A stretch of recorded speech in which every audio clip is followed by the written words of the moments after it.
Good morning students. आज हम 8th class में वही 9th चैप्टर कंटिन्यू करेंगे जिसको हम पढ़ रहे थे। हमारा 9th चैप्टर था ईस्वी सन 1857 का स्वतंत्रता संग्राम। आप लोगों ने जाना कि कैसे 1857 की क्रांति के कारण उत्पन्न हुए, कौन कौन इस क्रांति में, इस संग्राम में शामिल हुए, कैसे कैसे उनका अवसान हुआ और कैसे गुजरात में ये सबसे ज़्यादा बढ़ा, कैसे वाघेर स्त्रियों ने अंग्रेज़ी सेना का सामना किया और उन्हें रानी लक्ष्मीबाई की उपाधि से विभूषित किया गया। ठीक है बच्चों, तो आपने ये जाना इस चैप्टर में। अब हम जानते हैं कि इस संग्राम का अंत कैसे हुआ, यानी संग्राम किसने शुरू किया था। ये शुरू किया था मंगल पांडे ने। मैंने आपको बार बार बताया है 1857 का स्वतंत्रता संग्राम मंगल पांडे ने मेरठ से शुरू किया था और जो इसका मेन रीज़न था वो था एनफील्ड राइफ़ल। एनफील्ड राइफ़ल में अंग्रेज़ी सेना में यूज़ होती थी और उसमें जो कारतूस यूज़ होते थे वो गाय और सूअर की चर्बी से बने हुए होते थे, जिसको अपने दांतों से खोलना पड़ता था। तो उससे क्या हुआ कि इससे हिंदू और मुस्लिम दोनों धर्मों की भावनाओं को, धार्मिक भावनाओं को ठेस पहुंची। तो इसका विरोध किया गया, लेकिन जब अधिकारियों ने, उच्च अधिकारियों ने इसमें अपनी कोई प्रतिक्रिया नहीं दी तो इस संग्राम के कारण उत्पन्न होते चले गए, जिसके मेन थे मंगल पांडे, जो एक ब्राह्मण परिवार से ताल्लुक़ रखते थे और उन्होंने इस संग्राम को शुरू किया। लेकिन इसका जो ये विफल इसलिए रहा, सक्सेस इसलिए नहीं हो पाया क्योंकि इसको इसके निश्चित समय से पहले ही शुरू कर दिया गया था। ठीक है, तो इसका मेन रीज़न असफल होने का यही है कि इसको इसके निर्धारित समय से पहले ही शुरू कर दिया गया था। ये चैप्टर बहुत ही इंटरेस्टिंग है और मुझे पता है कि आप लोगों को ये अच्छे से समझ आया होगा। तो संग्राम का अंत हमने इसके बारे में जाना।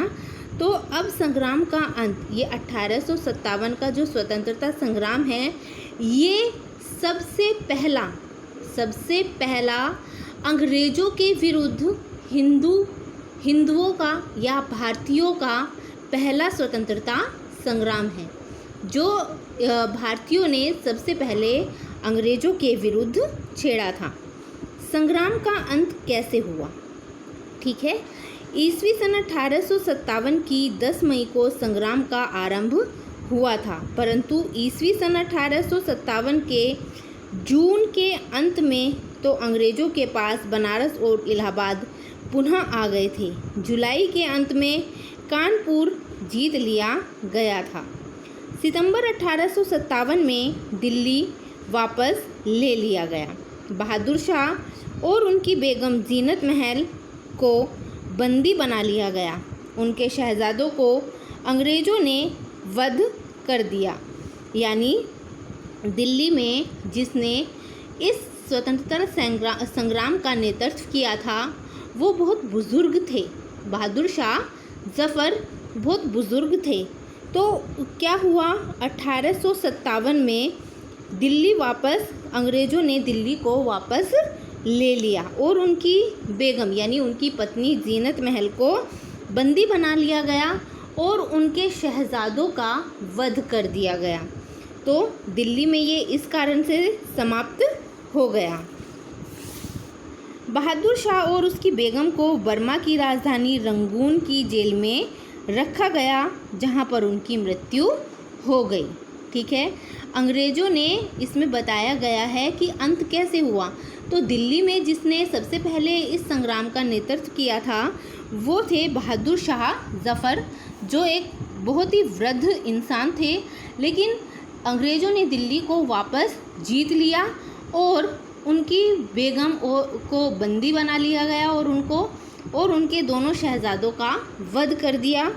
उनको रंगून, बेगम बर्मा की राजधानी रंगून की जेल में उनको रखा गया, जहां पर उनकी मृत्यु हो गई। ठीक है। अब मार्च 1958 में लखनऊ को वापस ले लिया गया। झांसी की रानी के ही एक विश्वासघाती के कारण झांसी का पतन हुआ। वे कालपी की तरफ चली गई। उसके बाद भी घमासान लड़ाई लड़ी और वीर गति को प्राप्त हुई। यानी झांसी में क्यों हुई थी लड़ाई? क्योंकि अंग्रेज़ों की रणनीति थी कि यदि मतलब भारतीय राजाओं के कोई वंशज नहीं होगा तो क्या करेंगे वो लोग? उनके राज्य को अंग्रेजी साम्राज्य में मिला लेंगे। तो अंग्रेज़ों ने वैसा ही किया।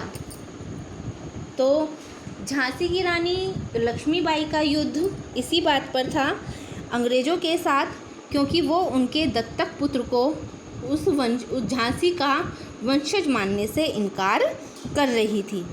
तो झांसी के ही एक विश्वास पात्र इंसान ने झांसी की रानी लक्ष्मीबाई के साथ विश्वासघात किया, जिस कारण से झांसी में रानी लक्ष्मीबाई का पतन हुआ।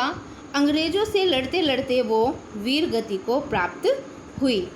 जगदीशपुर के कुंवर सिंह को चोट लगने के कारण 1858 में उनकी मृत्यु हो गई। ठीक है बच्चों।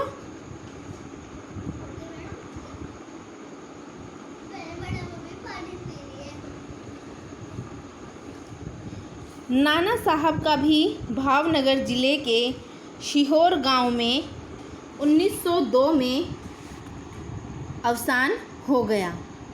एक परिचित ने विश्वासघात करके तात्या को सरकारी अफसरों के हवाले कर दिया।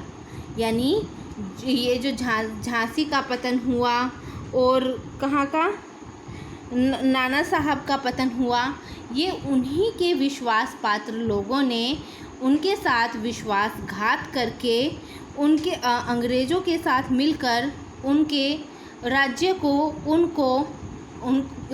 उनको पतन की ओर ले गए। ठीक है। एक परिचित ने विश्वासघात करके तात्या को सरकारी अफसरों के हवाले किया। सरकार ने 18 अप्रैल 1859 के दिन तात्या टोपे को फांसी दे दी। यानी तात्या टोपे को भी उन्हीं के एक परिचित ने उनके साथ विश्वासघात किया।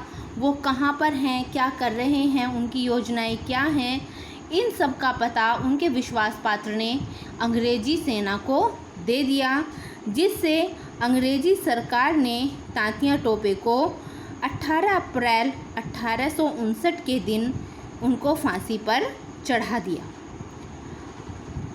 तात्या टोपे ने अपने अंतिम दिन नवसारी में बिताए। नवसारी जो गुजरात राज्य में है ऐसा माना जाता है। यानी फांसी लगने से पहले तात्या टोपे ने अपने अंतिम दिन नवसारी में बिताए थे।